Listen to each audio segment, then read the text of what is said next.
Hello everyone, I hope you're doing well. My name is Ali, and in today's video, we're going to be ranking all 12 of Billy Joel's studio albums.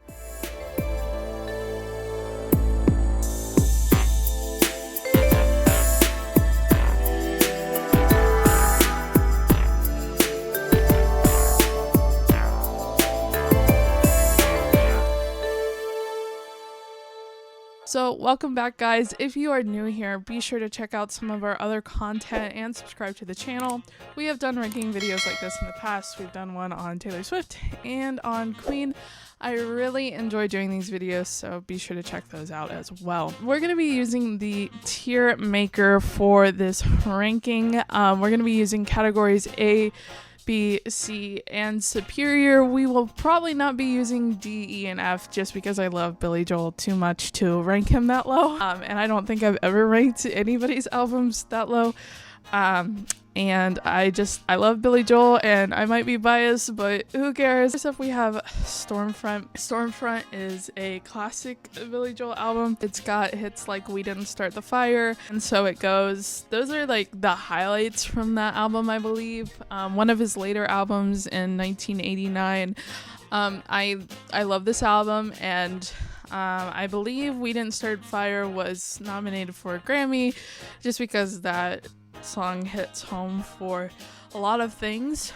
But unfortunately, we are not ranking songs, we are ranking the album, and I think the album overall is not superior, and I would argue not probably A, probably in the B category.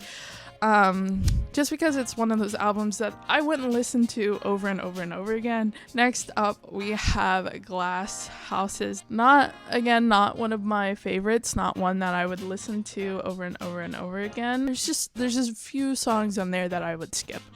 You May Be Right is so good. Don't Ask Me Why, Still Rock and Roll to Me.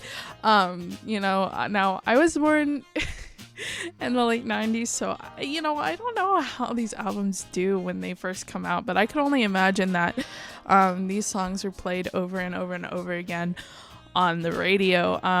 So it just only tells you how big Billy Joel was, and these songs are still played over and over and over again on the radio. It's a good album, he does great work, so I'm gonna go ahead and put this in the A category.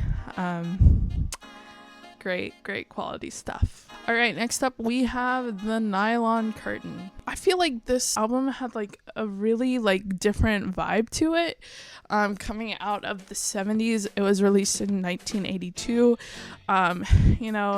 Allentown, Pressure, it really hits home on the industrial, not the industrial area, but things getting built up. Listen to Allentown's, you hear a lot of train whistles and metal clanking, and I think there's a lot of symbolism there, and I think that's a really good reflection of the whole album. Now, is it one that I would listen to over and over again? I don't know. And the great thing about Billy Joel's albums is that he just does 10 tracks, and he sells his point. And I feel like he did that with Nylon Curtain. I'm gonna go ahead and rank that in the A category. Don't think I could listen to it over and over again. I'm sorry. Maybe I can. No, I'm gonna leave it in A. River of Dreams. I think this album was very different for Billy. The title track, River of Dreams, really good. I don't think it was classic Billy. This is his last studio album that he released, and maybe it was trying to fit into the 90s era a little bit, but still keeping some of Billy influence in there, and I don't think it was his best work. Well, I'm gonna rank this in C. River of Dreams title track, really good. Rest of the album, I don't know. Street Life Serenade. This album, really good. I think this album was a little underrated, to be honest. This album has a lot of punch, and it's got a lot of that rock and roll in it, so I like that. I like how adventurous this album is. Now, will I listen to it over and over again? Probably not. So I'm gonna go ahead and put this in the A category. Really good album. It's got The Entertainer on there. I love that song. I really like how Billy Joel tells a story, And like on this album, like I think he's really talking about like, what it feels like to, you know, go back home after you've been entertaining for so long. And he really like captures a lot of things beautifully in the album. So I have mad respect for the album in that way. Turnstiles.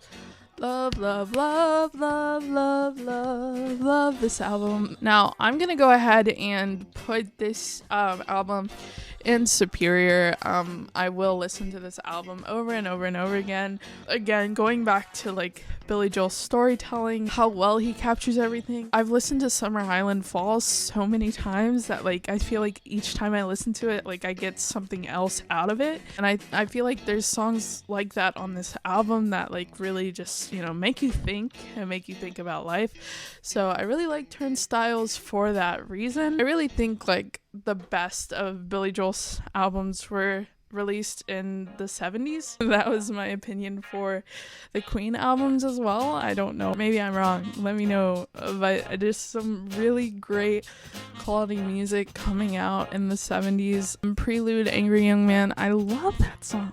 Like I love it, and I could listen to this album over and over again. New York State of Mind is just like a staple for people who live in New York, and it just brings everyone together, and I think that's just amazing. So for those reasons, it will be going into superior. Next we have The Bridge. Again, I think that it was a little experimental. There are still songs on here that hit home, like Baby Grand. As cheesy as I think some people think that song is, I think that like hits home for a lot of musicians. Their instrument, you know, the piano, the drum set, that's like their home. That's where they feel like most special. This Is the Time is really good too. I'm torn between A and B. The Bridge, a lot like Stormfront. I think like they're very similar. I'm gonna go ahead and put this in B. The Stranger. Now, The Stranger is arguably one of my favorite Billy Joel albums, so you know that it is going into the superior category. It's like the title track, all of the symbolism like Billy Joel uses, it's just incredible. It talks about like from the first track, like moving out, all the way to the bottom track, Everybody Has a Dream. For me, it really hits home like when artists go out and they like try to sell themselves. It's like, who are you becoming? Like, are you becoming a stranger to yourself and your family? Are you like becoming that person, or are you staying true to who you are? And he really talks about like how that affected his love life, I think. I don't know him personally, but I really think that like Billy Joel captures those ideas beautifully. Sound of the album is really good, classic. Vienna, there's a lot of songs that are just raw and stripped and just so good. Innocent Man is just like in your face. So upbeat, and like you can listen to it and it's just a feel good album. And you know, there's Uptown Girl on it, Tell Her About It. You know, I'm torn between S and A because I do think I could listen to this over and over again, so I think I'm gonna put it in A. It's just an excellent album. All right, Cold Spring Harbor. This is Billy Joel's debut album. I like this album. It really like got him out there. Everybody Loves You Now. I think I'm gonna go ahead and put this album on A. I don't think I could listen to it over and over again, but do think it's a really good album. And now we're going into Piano Man. Now, if it wasn't for Piano Man, I don't think Billy Joel would have had the recognition that he does today. This album is really great. It's to the point. It doesn't, you know, you're not thinking about it as much as The Stranger, but it still has some of that symbolism there that I really like. Yeah, so a really good classic album, and kudos, because I could listen to that album like over and over again. Explosiveness and like Stop in Nevada that like gets you. He starts off with this ballad and then it goes into like, oh, like here's the chorus of the song. It's like, oh, I didn't know it was going there. And I think that's really like classic Billy Joel. Last but not least, we have 52nd Street. Now I'm torn between S and A again. I think 52nd Street I could listen to over and over again, but the question is, would I skip songs? I think I'm gonna have to go with B on this one. Looking at the songs on the album, really great album.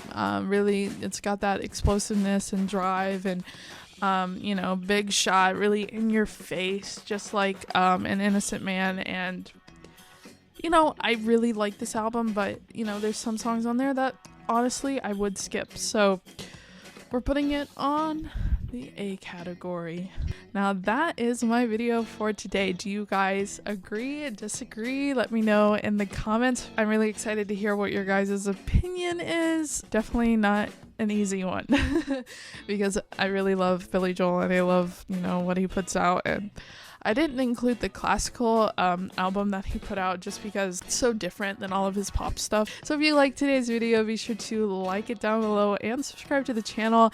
It helps a lot. As cheesy as that sounds, it does really help the channel a lot. Thanks so much for watching today's video. I will see you next week. Have a great weekend.